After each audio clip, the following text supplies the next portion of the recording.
ကိုရီးယားအညာတူမိုးလို့လာတော့မသိဘူးချမောင်ဟင်းကိုတော့အရန်ကြိုက်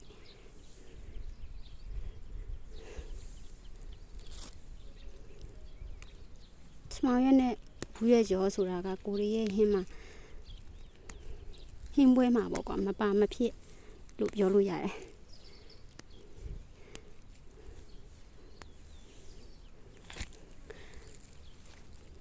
မရှင်လောက်ဘူးထင်တာခုတော့ကြည့်အောင်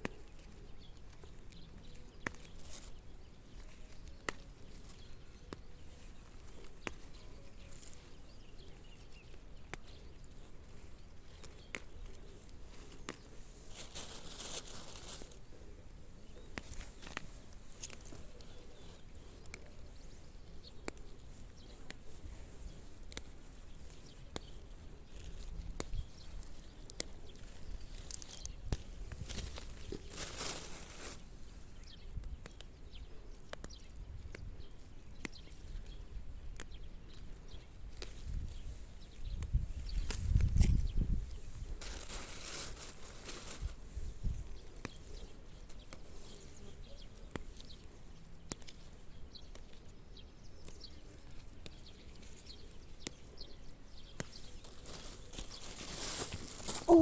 ဘာကပြုံဖျားတော့ရှယ်ပဲကြည့်ဒါမဲ့တော်လူမှာဖြုံရက်ကိုတော့တိတ်မကြိုက်ဘူး